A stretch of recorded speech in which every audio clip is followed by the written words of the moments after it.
प्रभु यीशु ख्रीस्त में मेरे प्यारे भाइयों और बहनों, आज का ये क्षण पवित्र है। यह सिर्फ एक प्रार्थना सभा नहीं है, बल्कि एक दिव्य अवसर है जहां हम एक परिवारजन के रूप में पिता परमेश्वर के सम्मुख उपस्थित हुए हैं, उनसे एक बातचीत करने। कभी कभी हमारी जिंदगी में इतनी उलझने आती है कि हम यह भूल जाते हैं कि जो सांस हम ले रहे हैं वह भी उसी परमेश्वर की ही एक तोहफा है। जरा सोचिए, आज सुबह आप उठे, आपने अपनी आंखें खोली, आपके पास रोटी है, परिवार है, पानी है, सुख सुविधा है। यह सब पिता परमेश्वर की ही देन है। यह उसका दिया हुआ है। यह हमारे परमेश्वर का हाथ है जो हमें हर पल संभालता है। यही तो उसकी उपस्थिति का एक अद्भुत प्रमाण है। वह हमारे जीवन में मौन रहकर भी कई ऐसे काम करता है जिससे हमारा जीवन हर दिन परिवर्तित होता है। हमें गिरने से बचाता है, रास्ता दिखाता है और हमें उस मंजिल तक लेकर जाता है जहां हम उसके वचनों को पहचान सकें। आज का वचन जो हम अध्ययन करने जा रहे हैं वो हमें यह याद दिलाएगा कि सारी सृष्टि का मालिक वह परमेश्वर है, और यदि हम उसका पालन करेंगे तो हम सदैव उसके करीबी कहलाएंगे। आइए इस वचन को अपने पूरे हृदय से सुने।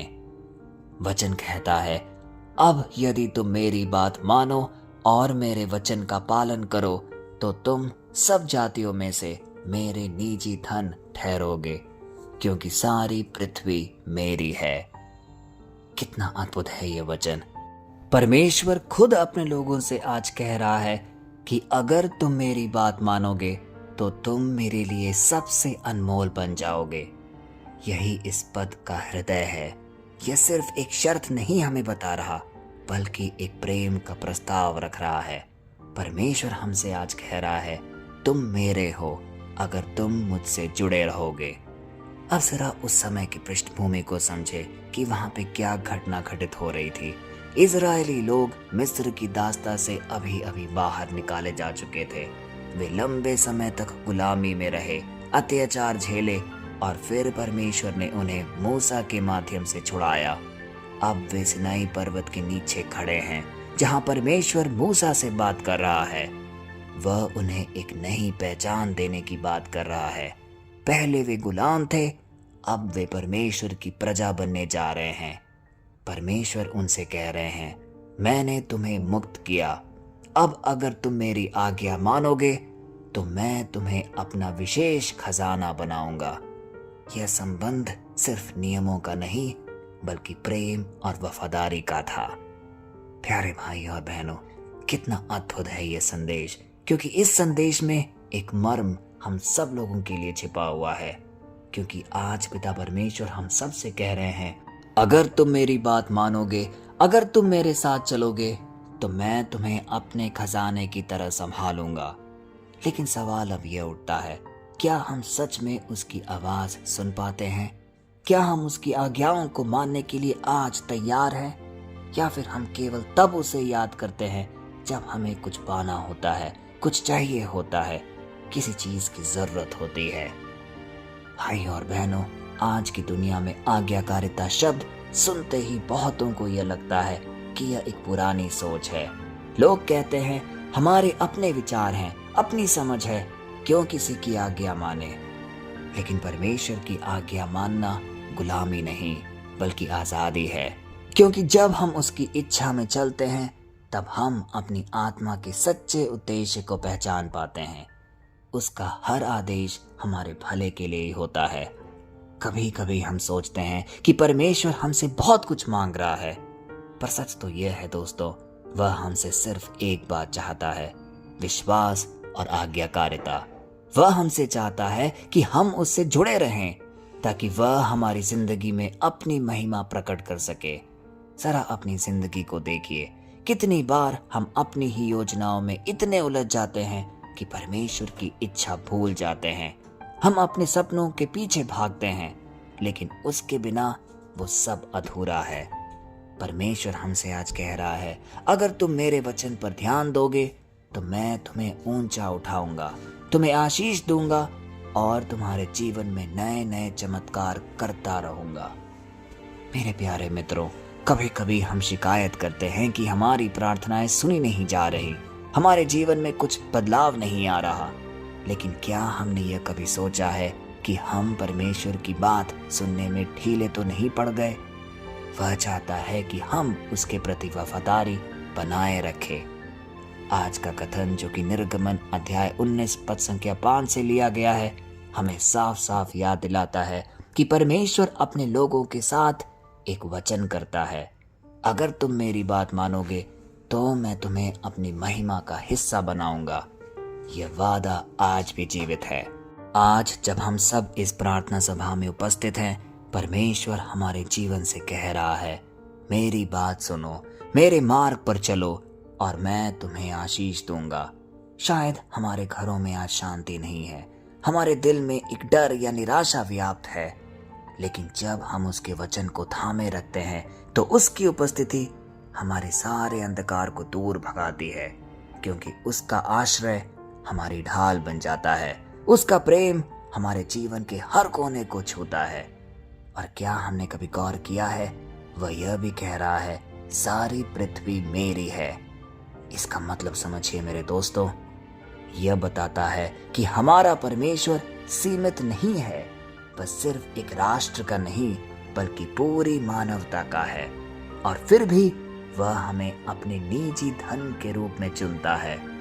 क्या यह सोचने लायक नहीं है कि जिस परमेश्वर ने आकाश और पृथ्वी बनाई, वह हमें अपनी आंखों का तारा मानता है।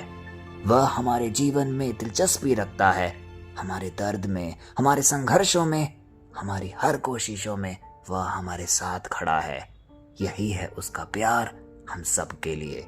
प्यारे भाई और बहनों, आज ये सवाल नहीं है कि क्या परमेश्वर हमारे साथ है, बल्कि यह है कि क्या हम उसके साथ हैं। क्या हम उसकी आवाज पर चल रहे हैं या फिर इस दुनिया की आवाजों में खो गए हैं, भटक गए हैं। आज का ये वचन हम सबको वापस बुला रहा है और हमें एक सुंदर शिक्षा दे रहा है कि अगर हम उसकी आज्ञा मानते हैं तो वह हमें संसार में एक अलग पहचान देगा। वह हमें साधारण से असाधारण बनाएगा। वह हमारी कमजोरियों में एक नई शक्ति फूंक देगा, जिससे हम हमेशा सुदृढ़ बने रहेंगे। प्यारे भाई और बहनों, अगर हमें लगता है कि हमारी जिंदगी में ठहराव आ गया है, सब कुछ अटक सा गया है, तो आज इस वचन के द्वारा हमें एक नई द्वार सामने खुल रहा है। वह हमें कहता है, मेरे पास लौट आओ, मेरी बात मानो और मैं तुम्हारे जीवन को पूरी तरीके से बदल दूंगा। जब हम अपनी इच्छा को उसके हवाले कर देते हैं, तब हमारे जीवन में उसके हाथों से एक सुंदर स्पर्श होता है और हम एक सुंदर गवाही के लिए तैयार होते हैं। तो आइए कुछ पल इस वचन को अपने दिल में मनन करें, अपने दिलों को शांत करें और अपनी आंखें बंद करें।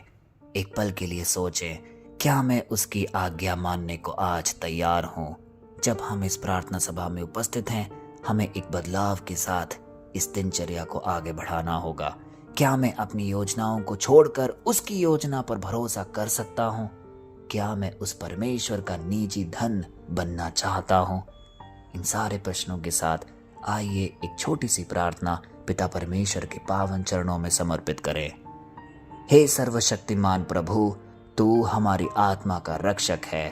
तू ही है जिसने हमें इस संसार में बुलाया ताकि हम तेरी इच्छा में चले। आज हम तेरे सामने झुकते हैं, अपने हृदय खोलते हैं और तेरे वचनों को ग्रहण करते हैं। हे प्रभु, हमें तेरी आज्ञा का पालन करने की शक्ति प्रदान कर। जब हम डगमगाएं तब तू हमें संभाल, जब हम भटकें तू हमें वापस बुला ले। तेरी आत्मा की शक्ति से हमें नया बना ताकि हम तेरे निजी धन बन सकें। हमारे जीवन, हमारे घरों और हमारे परिवारों में तेरी उपस्थिति जाहिर हो, तेरी आशीष हो और तेरी महिमा प्रकट हो। हे प्रभु, आज तो उन सबों को आशीष दे जो आज तेरी आवाज़ सुन रहे हैं। हम में से कई लोग होंगे जिनके परिवारजन मुश्किल में हैं, परेशानी में हैं, कई बीमारियों में हैं, आर्थिक संकट, निजी व्यवस्था और कई ऐसी दिक्कतें जिससे वो उलझे हुए हैं। आज हम सबके जीवन में अपना पावन स्पर्श प्रदान कर, उनके जीवन में चमत्कार कर, उनके भय मिटा और उनके भीतर तेरी शांति भर दे। हम ये सारे निवेदन, ये सारी प्रार्थनाएं रखते हैं अपने सामर्थ्य पिता परमेश्वर के नाम पर, पिता, पुत्र और पवित्र आत्मा के नाम पर। आमीन। प्यारे भाई और बहनों, कितना शक्तिशाली था आज का वचन जो हमने अभी अभी अध्ययन किया है।